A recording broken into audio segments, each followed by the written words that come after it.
Hello, everyone, and welcome to another Vibrant Music Teacher Chat. This is the weekly show on YouTube where we talk about all things to do with music teaching and connect as a community. Today, we're talking about online lessons and what gear you might consider adding. I have 10 items to share with you. I'm hoping you'll share yours in the chat, so please get on that as soon as you can.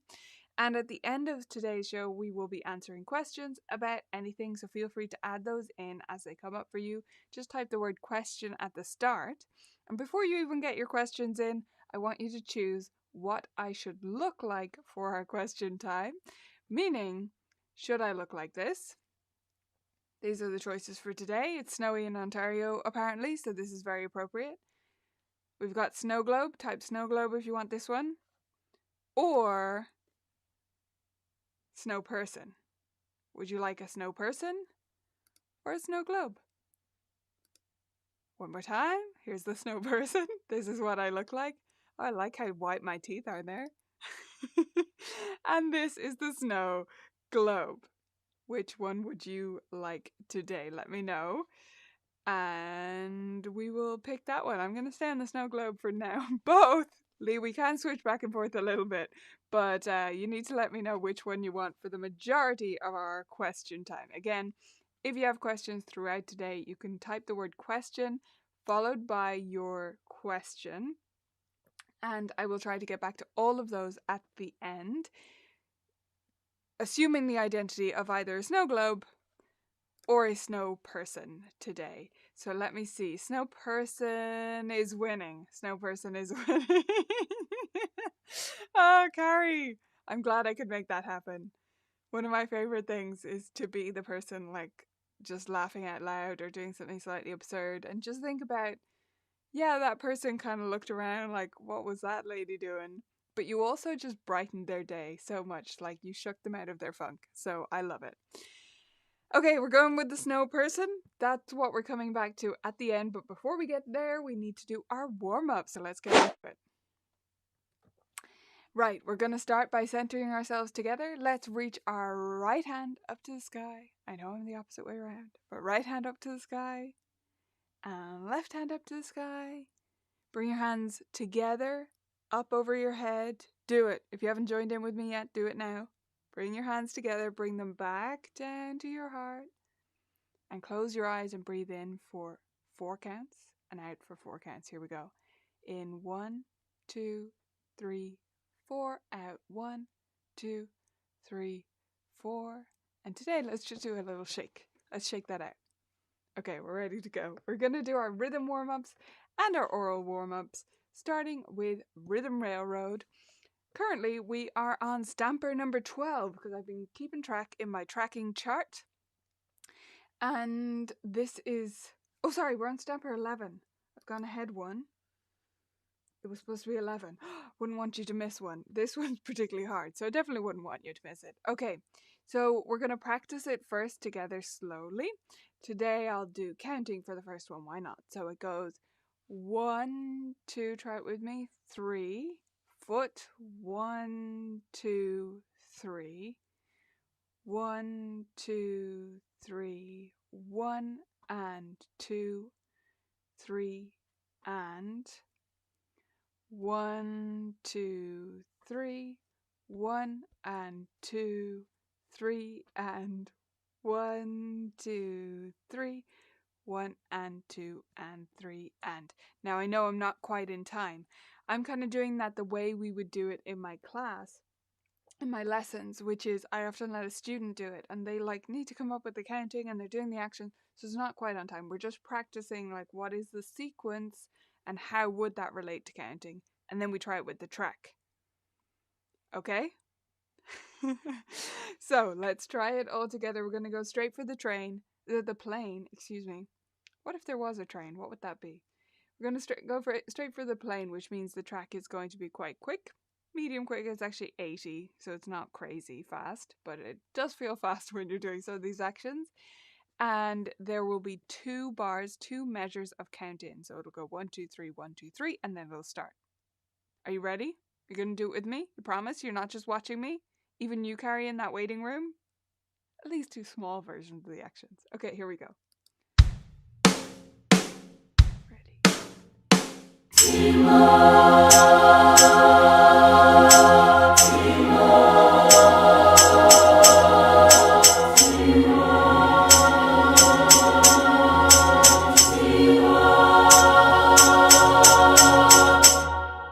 I know you can't see the whole of me, but I promise you I messed up a whole bunch of times there. Whenever there's a foot, I just get so much more confuzzled, especially when I'm not sitting down. Okay, next one. Let's try it with Kadai, my version of Kadai syllables next. So it goes ta, 2, 3, 4. Ta, 2, 3, 4. Ta, 2, 3, 4. T, T, T, T, T, T, ta. T, T, T, T, ta. T, T, ta, ta, ta, ta. By the way, this is the second level of the card, so if you're looking at it like a beginner could not do that, that's okay. We skipped level 1, so that is a bit easier. Okay, you ready to give it a go? Let's try it. Oh, Lee, don't we all? I would never do these just once with students. Usually we try it a couple of times if we don't get it the first try. Some of them we do, some of them we don't. Here we go. 2, 3, 4.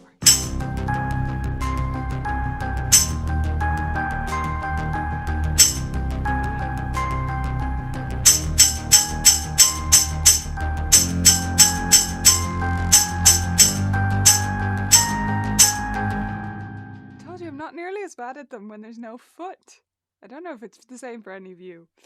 All right, we're going to do one salsa exercise. I'm going to do the hand signs. You can feel free to practice singing in salsa, singing just the tune, humming the tune, or practicing hand signs as well if that's something you want to get better at. Okay, we're going to try this right away with the playing. We won't go through it first. There is a tonic chord and a starting note at the start and then a count in on these ones.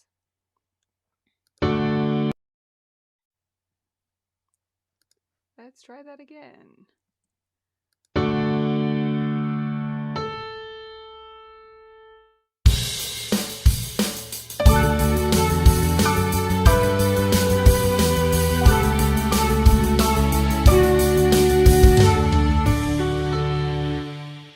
Nice and quick. Hope you enjoyed that and hummed along with it. Those are new ones, so members can find them right at the top of their library if they're looking for them. And of course, all the Rhythm Railroads are already there. Those were released last year. News, news, news. What's your news? Tell me in the chat. I would love to hear how you've been going this week. I have been doing lots of more teaching studio stories interviews and Teaching Studio Stories, if you haven't heard about it already, that's our new podcast, which I'm really enjoying. I really enjoy putting it together. I hope you're enjoying listening to them. So it is new. And so there's 3 episodes out so far. We released 3 on day 1 last week, which was on Tuesday. And the newest one will come out tomorrow. So there'll be 1 a week from now on for the next 7 weeks. And then there'll be a break because it's going to be a seasonal show. But all you really need to know is to search for Teaching Studio Stories or look in the description under this video because I've linked to it on our site there. You can also search for it on any audio app that you use for podcasts. It's everywhere, and we do republish some of the interviews here on YouTube, but honestly, it's better as a podcast in my view. The interview version, like the video version, is just there in case you really prefer watching, and also in case you just don't use podcasts outside of YouTube. Although I do have a tutorial here on YouTube if you want to get into using podcasts and you haven't yet. So if you've already listened to Teaching Studio Stories, let me know in the chat. And if you have already listened, can I please ask you a favor? Can you go and leave a review for the show if you enjoyed it? It would mean so much to us, and as a new show, it is honestly one of the hardest things to get people to go leave a review because they just forget. It's not, in my view, at least as a listener, it's never like I don't want to do it or I don't think the show is good. It's just I forget.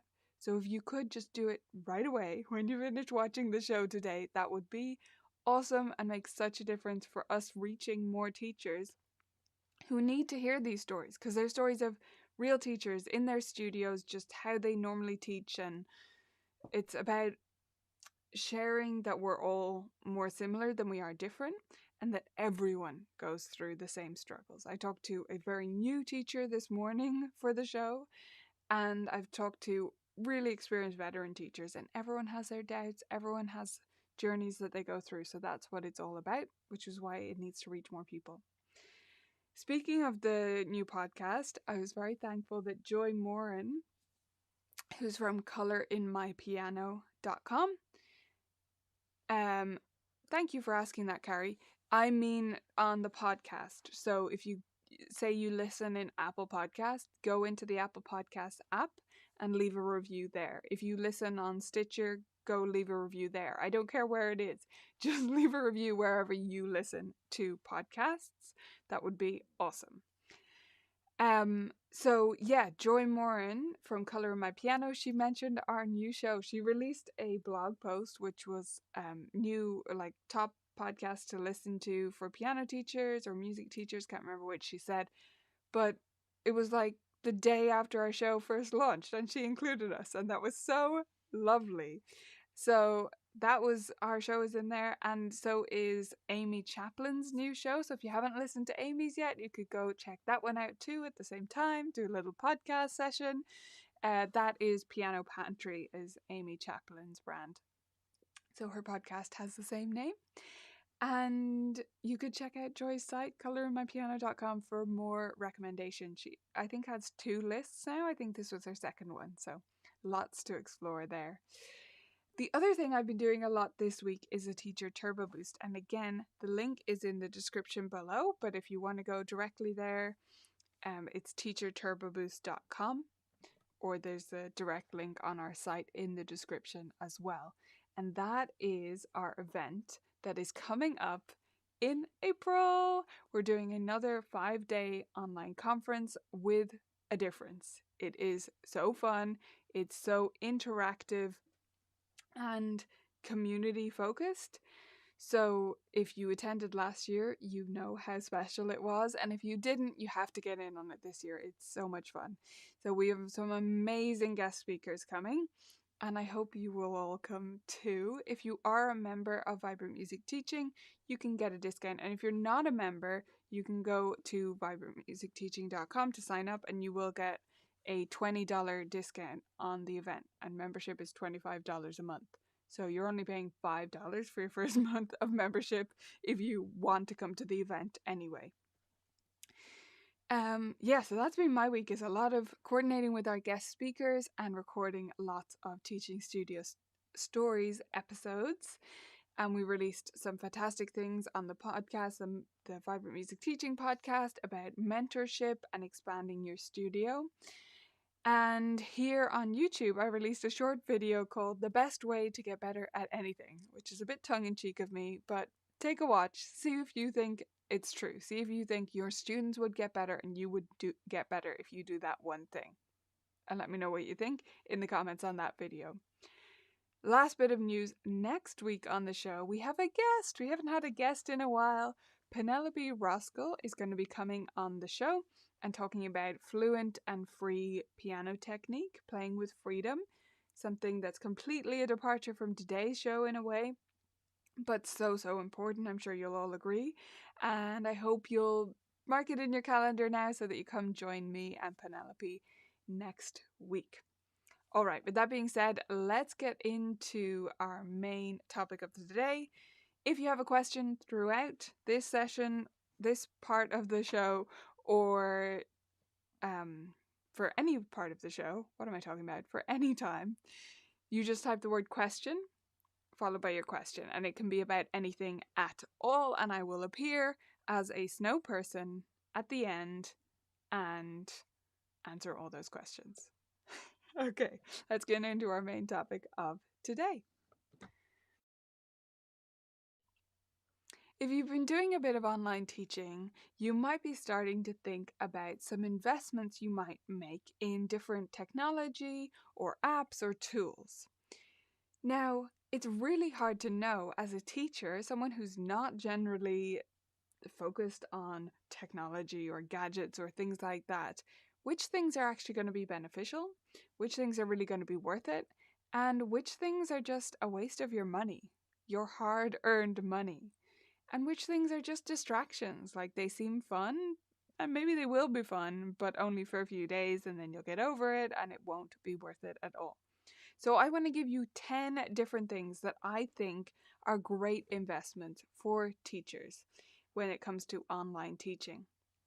We're going to start from basic and go to sort of advanced. And the price does roughly increase along the way, although this isn't in order of expense. It's in order of how useful I think these things are for the average teacher. Now, the thing about that is it's very different for everyone.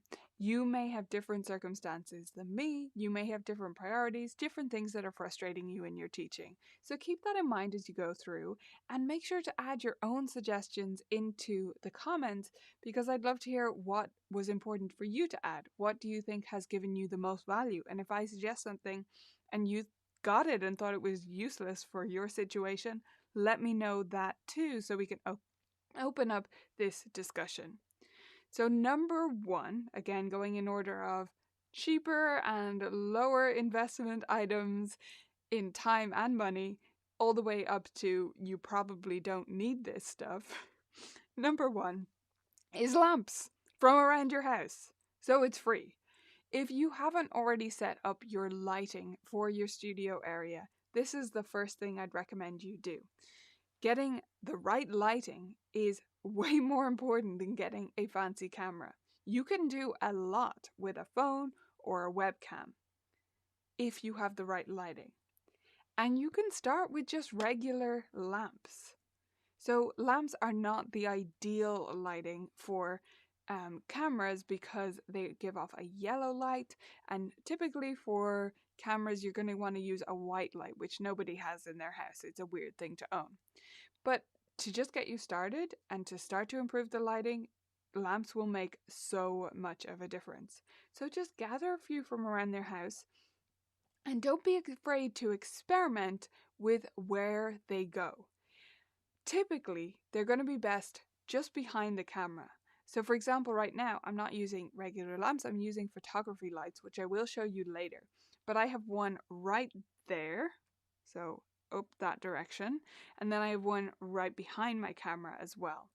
Most people go for, the advice you'll often see is 3-point lighting, and 2-point lighting is pretty easy to get away with as well, which is just one on either side. But I've found in my particular room, one directly and one slightly off to the side is what works best here. This will be different in every space and with every camera. So that's just a rough guide. It should be roughly in front of you, facing your face. And if you're lighting the piano, you should of course be trying to light the piano keys. One thing that I found gets in the way of that when you have a piano like I do now, which I never had this problem before. I've always had a piano where the lid has a little lip that folds down. Do you know what I'm talking about? It folds down. The music stand, like the lid comes up, the little flap folds down and you have your music stand there. But some have that rigid lip. And my new Kawai Novus NV5, the NV10 folds down, that's the upright style one, but my grand piano style one, it doesn't fold down. And I've found it gets more in the way of light. So I'm finding I have to move the lights more forward so that they shine the piano keys that way and we avoid the shadow falling onto the piano keys. Don't try and follow exactly what I'm saying there. Just keep in mind that even I have to move things around. Everyone does. Even photographers move things around. They have to test it and find the right way to get the lighting on the subject. So whether that's a piano or your face, you'll need to move the lamps around a lot. But it's a cheap solution. It's an easy way to improve the quality of your video so much. It makes it easier for students to see you and also makes you look more professional. Number 2 is a second webcam. So yeah, I put lighting before this. I think it's important that people see you properly. And if you only have an overhead light in your room, that's the number one priority because it's cheap and easy, and you can just grab some lamps that you happen to have. They can be ugly as you like, but you put them right there. But this one does require some investment. However, it is 10 billion times worth it in terms of what you'll get back. You need at least one extra camera when you're teaching. It doesn't have to be a webcam. So perhaps you've been using your phone and just logging in on your phone to the same Zoom meeting, for example. A lot of people do it that way, and they just have the phone as the overhead camera. I think that's fine. I think a webcam is a little bit easier. So if you're starting from having no option like this and you want to add something, I would add a webcam personally. And in terms of how you mount it over the piano, because I know I'm going to get that question, it is so hard to give one recommendation. Because like the lighting, it depends on the circumstance. For instance, in this room, I have all these wooden beams going across. So when I was teaching here and using a keyboard like this beside me, I had a boom arm, which is like that articulated arm thing, and the webcam just goes on the end, and then there's a clamp on the other end, and I clamped it to the ceiling beams. So you probably don't have ceiling beams. That's not a good recommendation, but if you have something behind or above your piano, that might work. I've also mounted it similarly before to shelving, so it definitely is often an option. If you don't have that option, you might have a tripod with an arm that comes out like this, or a microphone stand, which again makes the same sort of L, upside down L shape, and you can find an adapter that attaches the webcam to the end. So there's not one good answer to that, and I do have a separate video that talks about a few of the different options, and there are a lot of other videos like that on YouTube as well. But without a doubt, the webcam should be your priority if you don't have something like a phone or another webcam already to show your piano from overhead. Can I get a yes in the chat if you agree with me? Because you tried to teach using just one camera at first and then got an overhead camera for your piano set up, and the difference that makes is enormous. Am I right? Okay, number 3. Number 3, I don't have a picture for you because I have something to show you. So number 3 would be a microphone. You may have expected this to go first, but I think in terms of investment, if you have a relatively modern laptop or phone or iPad or whatever you're using, then I think the microphone is an investment I would slightly delay beyond having a webcam to show your piano from overhead. I think if people can understand you on your microphone the way it is, it's probably all right, but you could make it better. So that's the next thing I would recommend. Now, what type of microphone could you get? There are so many different ones. So I have a mess of wires over here to show you. So the cheapest option for a microphone is something like this. This is a lavalier microphone, that's what they're called. You can get types of these that will plug in directly to an iPad, a phone, or a computer. You have to get the right type though. This type is actually the wrong type. This has those on the end. See the 2 bands? That means it won't work for either of those. It means it's for an audio recorder. So you do need to know which one you're picking and make sure it's compatible with your device. But that's definitely an option. I prefer that actually in a lot of cases to a USB, but a USB mic can definitely work as well. You're going to want to seek one out that's actually not too fancy. So let me swing one in for you. This guy, this is a Rode Podcaster, and I don't recommend it for online teaching. For a while I did use that. It was the only mic I had available that would work with my setup, and it's fine, but it's too quiet.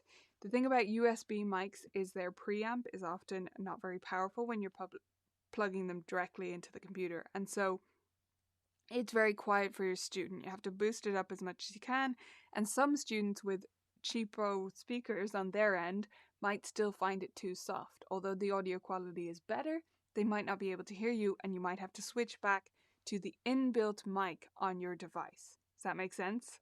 I don't want to be too technical there, other than to say, don't get some fancy podcasting mic, because it's probably not what you want. Yeah? So, I do recommend a lavalier or a USB, but keep it under $100. Don't go crazy on the quality because you probably won't get that much out of it. You can also go for an XLR mic and go for a proper setup with an audio interface, but that's not something I personally do, so I'm not going to recommend any specifics to you there other than to say it is an option. One more option to offer to you though, which I really love lately for my online teaching, and that is this guy. This is the Rode Wireless Go 2. Now, this one also can plug in with USB, so it comes with a cable. It's literally just like a USB-C to USB cable, and you can plug that into your computer. It also comes with this type of cable, which would go into a camera, so just if you know that's what you want, that would work, but most of you might use the USB version. So when you plug this into your computer, it's the receiver, and it goes on like this. I can even turn it on for you guys, and then there are two of these little guys. That's why it's called the Rode Wireless Go 2, because there's two. So you see that light is on now, and it's blinking because it's searching for its friend, but this is its friend. And that over there is showing you that it's connected to number 2. It's not connected to number 1 because I didn't turn on the other one. So this is also like a lavalier. It's a little bit chunkier, of course, than what we saw before, but I clip this onto my clothing, and I actually clip both onto my clothing. When I'm recording videos, I often have them two ends of the piano to capture the piano sound, or I have one on the piano and one for my voice. But when I'm doing online teaching, I turn them both on and clip them side by side onto me. Because again, the only problem with this is it's not that loud. So I found with using both, it works. Might be not the most technically correct thing to do, but it works perfect for me. Now, this is not the cheapest option. Again, these are things that I have because of all the video recording and stuff like that I do. But the reason I do love this guy, since I started using it, is I don't have to think about my mic. It's literally on me. It's wireless. It stays connected really well. Rode make great mics, right? They're not cheap, but they're not cheap for a reason. So I clip that on and I just walk around. And in my current teaching room, my computer is far away from my piano because I mostly teach in person, which means I want to stay socially distant. And then I teach online and I have to go back and forth to the piano. That's just the way it's set up. And so this means I can just walk over there and walk back and they can still hear me, and there's no issue with switching back and forth. It also means I can get up and move around more when I am teaching online, and I'm not frozen to my chair and ending up with a pain in my rear end because I'm sitting all day. So I do love those little guys. Not cheap, but a good option if you want something like that. Number 4 is a second screen. So this is a very messy picture. I left it messy on purpose for you guys, of my current little desk in my teaching room. We're in my office right now, by the way. This is a different room. I do teach group lessons sometimes from here, but not one-on-ones. So this setup is my MacBook is there. That's just a MacBook Air that I have in that space. And it's connected to this second monitor, and they're kind of both on arms so that I can swivel them around. And I swivel the monitor, the big guy, I swivel him out of the way and we play games on that same table. So it's doing two jobs. The reason I love having a second monitor for online teaching is, so many things in terms of just having more space, but I do especially love it for playing games because I can put the game full screen on one and still have another computer, another space to work. And if you've played many on-screen games, it's definitely doable with one. There's no problem. This is why it's number 4, right? We're already getting into stuff that you don't really need. It's just kind of nice. So this is something that is kind of nice to have. You can have your notes still going on or other organizational things on one and have your game on the other and just only share that screen, or anything that you want to share with your student. You can share that screen and still have your other screen. I know Carrie said earlier that she uses her iPad for this very thing, and I have a video coming out soon. It's in a couple of months, I think, but it's about using Sidecar, with your iPad, so that's another option of a way to have another screen. I actually use Sidecar now in this teaching space as a third screen to put on the piano so that I can flip flashcards for my students from afar. But that's getting into a whole other ball game. So what my recommendation is here is just that second monitor. Let me know if you have a second monitor in your teaching space and whether you like it or you don't really find it makes a difference. Number 5. This is unnecessary. We're getting into the really unnecessary, but nice. So this is a proper video light. If you're finding that the lamps are just not working out and you want to get a proper light that really casts amazing light that is captured well with video, this guy is my new favorite. This is not the most expensive light I own. I have a fancier one. I don't like it nearly as much as this guy. So this is Andoer, but honestly, I think it's a like brandless. You know the way on Amazon you get stuff that's actually just generic and then it comes in a bunch of different brands? This is one of those. I'm not recommending the specific brand in general, only that I like this light that I got with their brand on it. So there's a couple of reasons why I like it. It's big. It wasn't that expensive, as in less than $100, and that's not expensive for what this is. I think it was around €60 maybe. I can't remember. But it's a big soft box, which means it casts like a wash of light, which is actually what you want. You don't want a ring light. People need to stop recommending ring lights for teaching. Ring lights are for like beauty bloggers. They're not what most people want. Most people want a wash of light. And that's what this will do. Because it has that diffuser, which is just like partially see-through white polyester in front of it. Acetate probably. But anyway, fabric. And that makes it diffuse and it casts a wide light, so there's no like reflective bits or shines or things like that. It's a lot smoother in its appearance. The reason I love this particular light that I got is it came with this. It has a remote control, and that is awesome. So what this can do, I'm going to show you the effect it has, so I won't show you the remote while I'm pressing the buttons, but you see it says warm, white, cold. And then there's K minus and K plus. Those are for Kelvin, if you're familiar with Kelvin, if you did chemistry like me. And then there's making it brighter and softer. And then there's auto, which I never use. So here's the difference. This is a warm light. Oh my gosh, that's bright. This is a warm light. You might prefer this. That's fine. But in general, we don't usually use warm light for video. It gives a certain vibe, but it's like an evening look, right? It's not always the most flattering. This is cold. And this is a really white. Now, the one I like is actually in between, which is white. And this is what I use for these videos, so you'll be familiar with it. Now, I can also make the light lighter. What counts as lighter? I don't know. Anyway, I can also make it lighter and darker.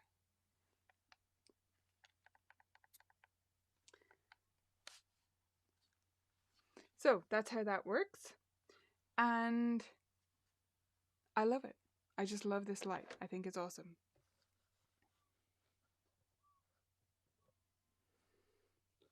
Okay, number 6.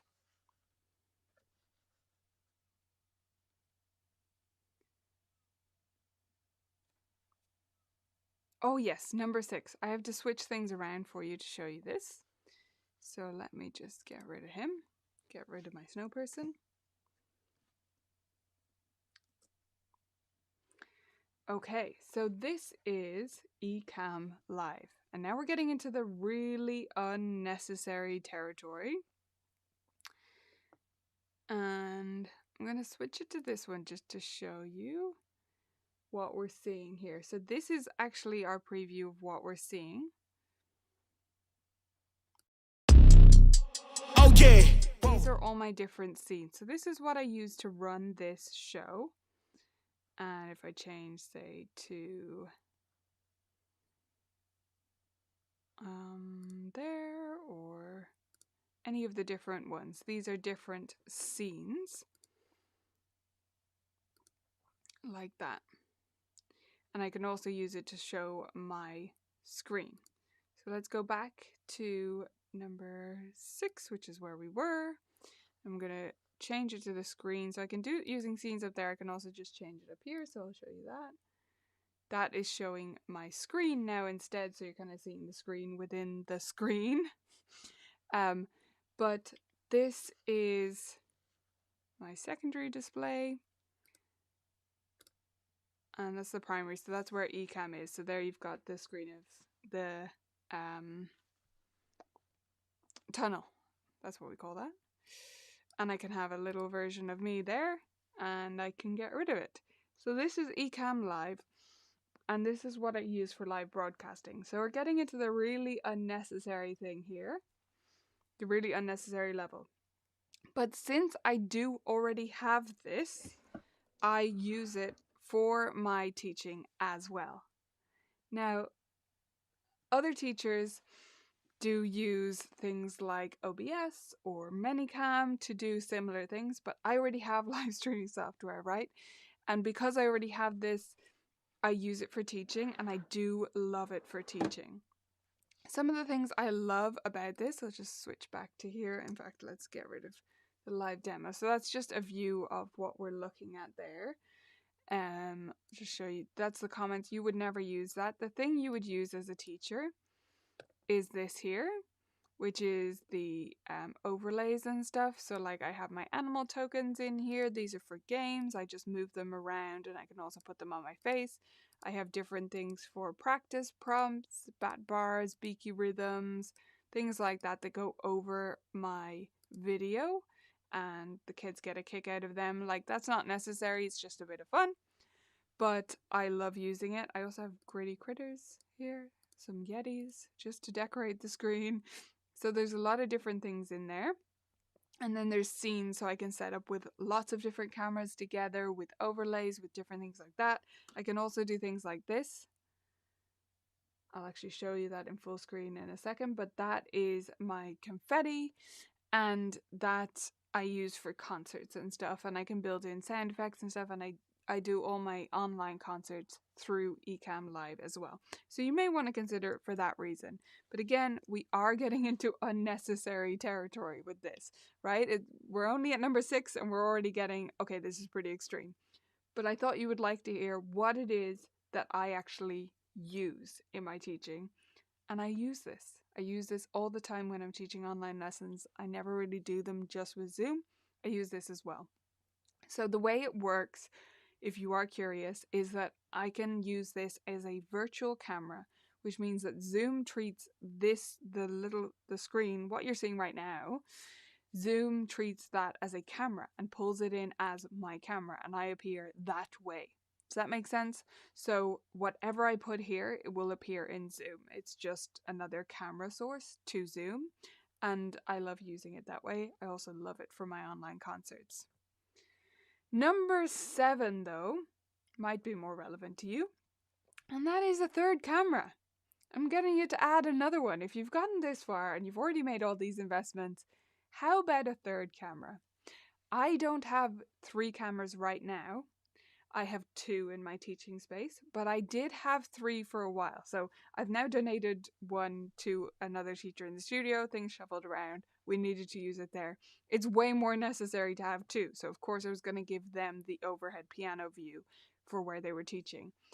But if you have 3, what I really loved when I could do it is to have a face camera like this, which is like I'm on the computer or I'm talking kind of to the screen, and an overhead camera and a side view camera of the keyboard. So it would be like the piano is here, and then I would put the camera beside it to show things like how I'm moving my wrist and the technique nuances. So if that's something you've been struggling to teach, maybe you need one more webcam. I mean, I don't like to encourage teachers to spend money, but if it's really been frustrating you, maybe you need one more. Now, the way you mount it might be just as simple as setting it on a table or something. You might have something like that beside your piano. If you don't, or if you need somewhere to put webcams in general, a little guy like this is a great option. This is just a selfie stick, and it embarrasses people when I say that, even like the teachers who work for me. I was like, oh, I'll give you the selfie stick. And they're like, I don't want to take selfies in an embarrassing way in public. But that's not what we use it for.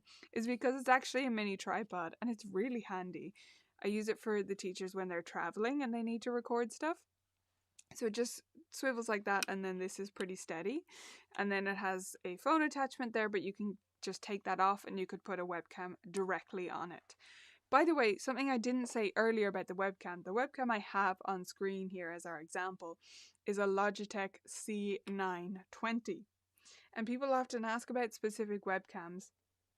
And honestly, this is the only one I have to recommend, but it's not because I absolutely love it. I actually think it has faults, but I haven't found one that's any better.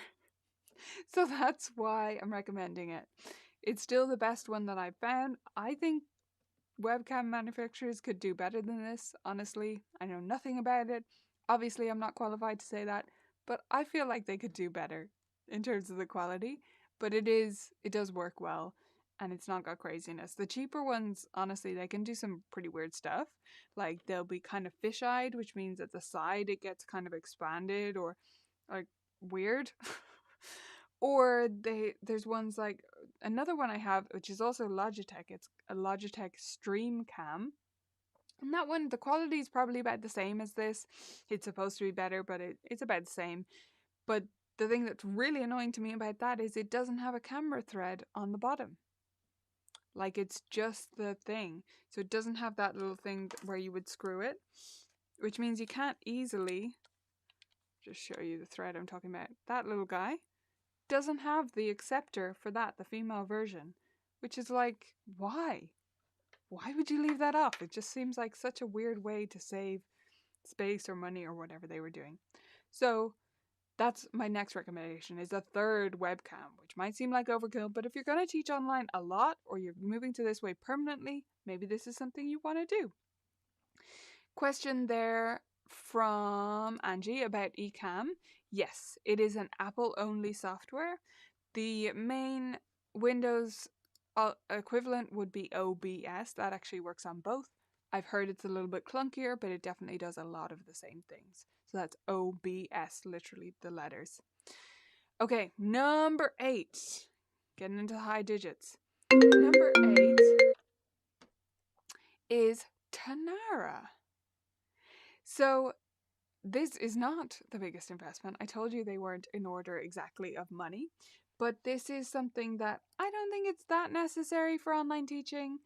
But if you are a bit frustrated with your Google Docs system or any other way you're sharing assignment sheets, maybe this is something you want to look into. So Tanara is a practice app, and I do find it useful for organizing assignments and quickly assigning things to kids with the audio and the video attached. It is definitely not perfect, and I don't use it really that much for the practice tracking element. I don't have a big focus on that in my studio.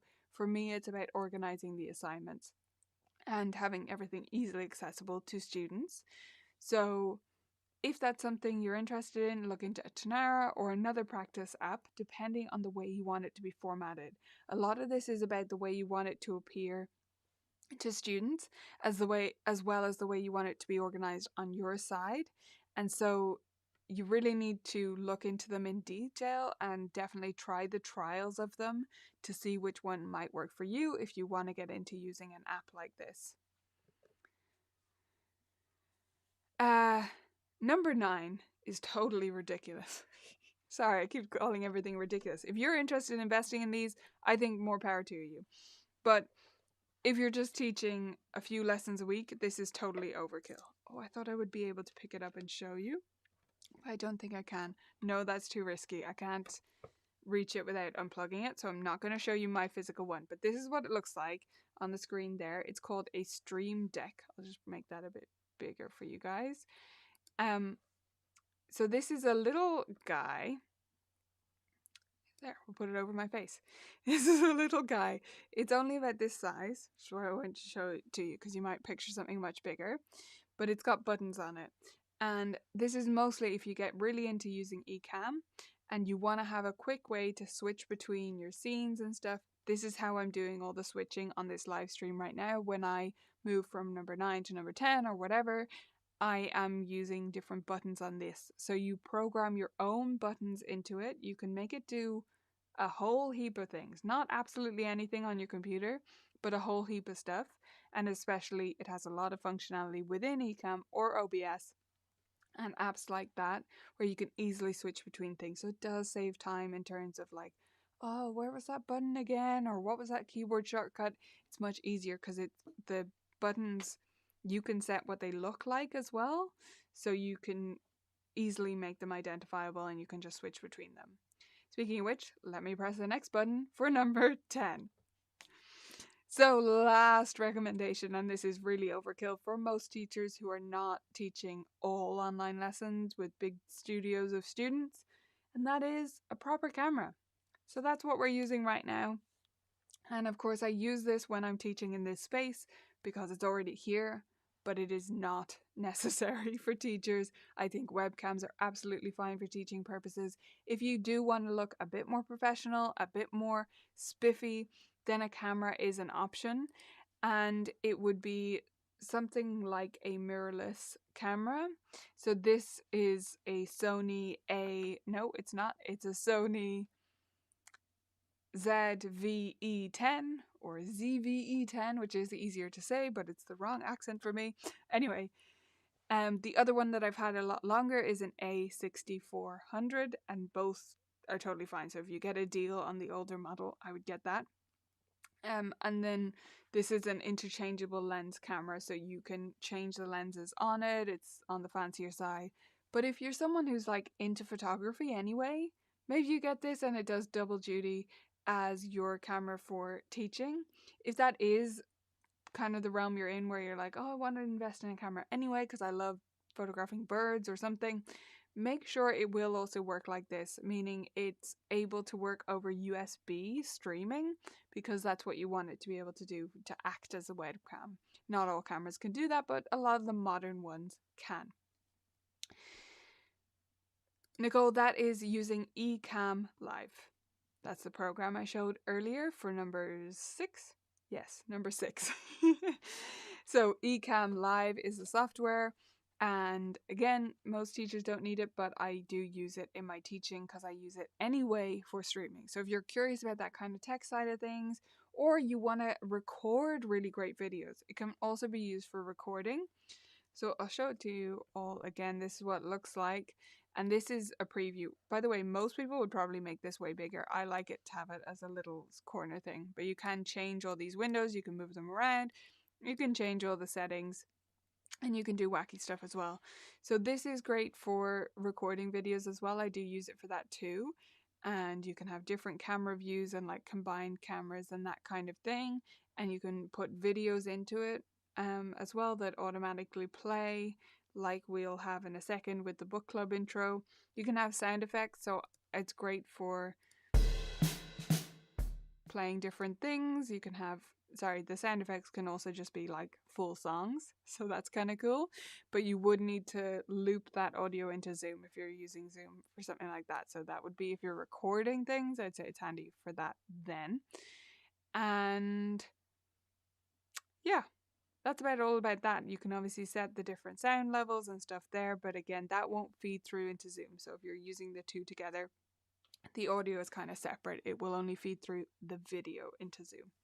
So there are my 10 things that you might want to consider adding to your online teaching. Let me know what you would add to your online teaching if you could, or the first thing you did add that really made a difference for you. And we will dive into our book club. So this is our last week reading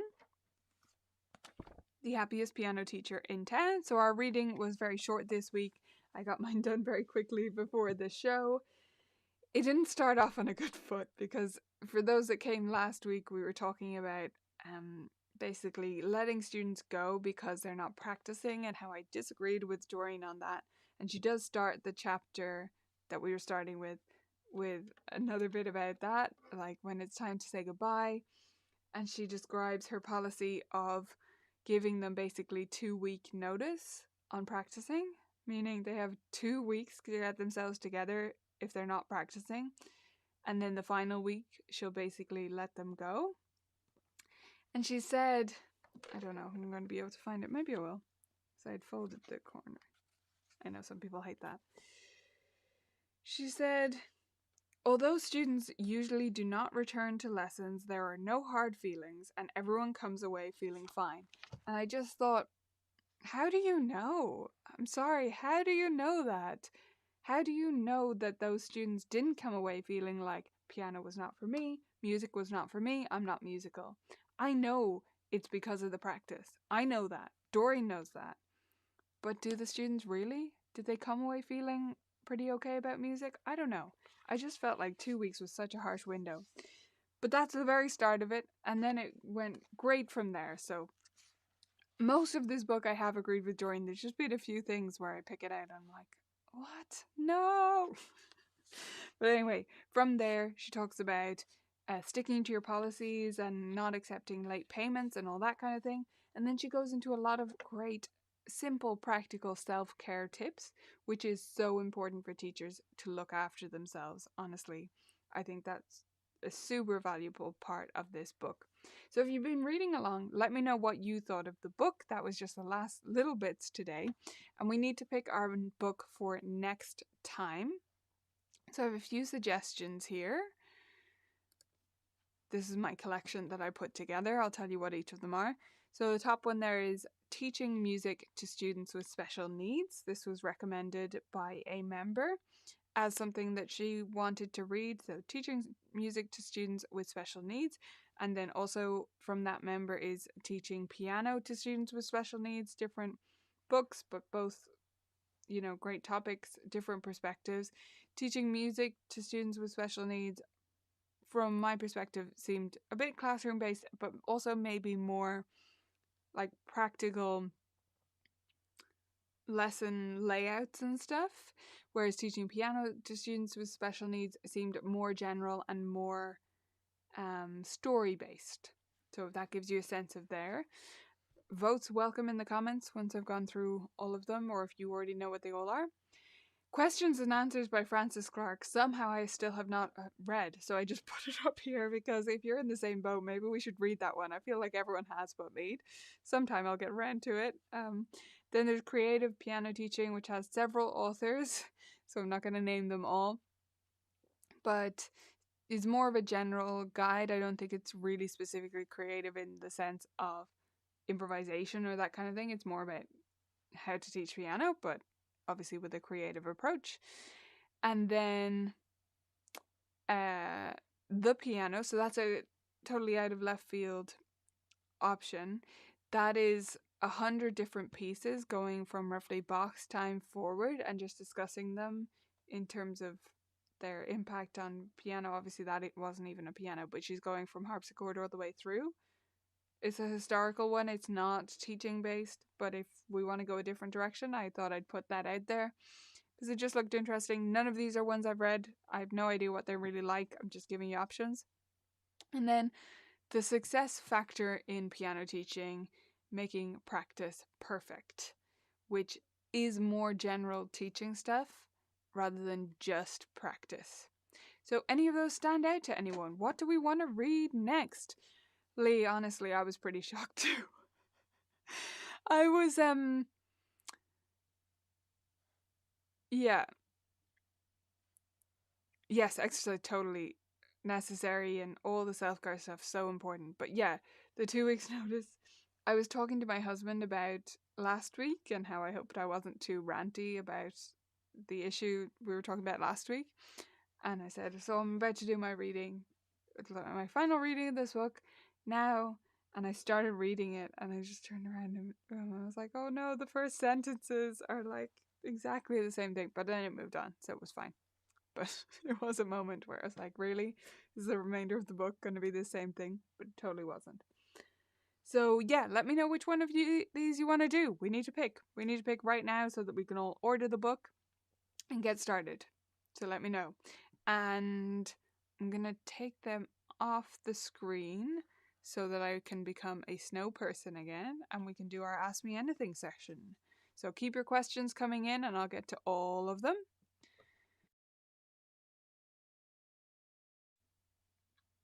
And now I'm a snow person. Yay! Okay, let's see what questions we have. And keep adding your book recommendations, once from my list right there or your own, whatever you want. Okay, let me see. Sandra, I'm looking for an online booking system so that teachers can book rental studios in our music school online instead of me having to spend time organizing that. Okay, I'll give you two options I think you could look into. Sandra, it would be Calendly, which is actually a calendar booking system, but you could definitely set it up. There are different calendars for the different rooms, and then once the times are gone, they're gone. So that's if you want something non-music lesson focused, but that would work. And then you also could do this in My Music Staff. You would just have the teachers log into their account and like set themselves as the teacher or change the description on the calendar item. So you could set up like a recurring event every Sunday or whatever, and then the teachers would change it to their name. For example, there would be many workarounds for that. It's not a specific thing that like My Music Staff does, but you could do it that way. Yeah, there may be lots of other options. Maybe others can chime in as well if you have a similar issue. Corey, I saw you ask this question in the forum, so I haven't gotten to it yet. But no, I can't share my hire agreement because it's very specific to my studio, and it's also kind of a legal item, so I can't share my specific one from Colorful Keys. I feel that it's something you do have to write yourself, based on the things that we want to cover. You know, the expectations around punctuality and dress code and all those kinds of things. I think you need to write it yourself. Sorry to not give the answer you want, but that's what I think about that. Lee, I discovered that last week one of my students likes rap music. He is near the end of his primer method book, so still a beginner. Is there anything I can use in piano lessons with him? Oh, okay. No, in terms of a book, but what I'd recommend you do is ask him for his favorite rappers, open them up yourself, do it during lesson time. If you just make sure it's like you have the non-explicit version, so you're not having an embarrassing listening experience together, but listen to them together, and most likely in the background of most of them will be a little riff, and that's the bit you can learn on piano, and it will be incredibly easy to figure out by ear most of the time because it'll just be like an ostinato. It's just going to be a repeating thing. So that's what I would do with that to show him that you do care about it. How do you switch between the two cameras? On Zoom, Tanya, I think someone answered you, but just in case anyone else has this question. On Zoom, you just go to the camera, there's a little arrow beside it, and you just click on that and switch to the other camera. If you're not using something like Ecamm or doing it a fancier way, that's what you would do. If the microphone is for students to better hear us teach, what can help students better hear the piano? Zoom is designed to pick up voices better than music. Okay, so Angie, you need to change your Zoom settings first of all, because there is a setting now to prioritize like the music setting, which is for stereo audio, which will make the music better. But a microphone, even one that's for voice, most of them will also make the piano better because they won't do what a laptop mic does, which is clip. You know, when it reaches the max and it just kind of cuts out. A proper microphone from a decent brand will not do that. It would also usually have more settings that come with it where you can change like the range and things like that so that if it is cutting out, you can lower the volume, the gain on it, and that will make it better. Lee, are both of your screens logged into the online lesson? So, and you might have misunderstood this two screens thing, so I'll just explain that just in case you did or someone else did. The screen is plugged into my computer. They're not separate computers. So it is one device running the everything, and the screen is just a second monitor. So my computer picks that up as a second monitor, and I can move back and forth between them. I've no way to show you that right now with the setup we have, but that's the way it works. So my mouse literally slides off one screen and onto the other. I have two desktops on the two screens. So in terms of which is logged into the online lesson, that's not the right way to think about it. However, if you're asking if the online lesson is on one screen or the other, it's only on one. I just leave the Zoom window on one, and then I'd often have like Tanara on the other, or the game on the other, or a score we're looking at together on the other one, so that I can see both and they're big enough.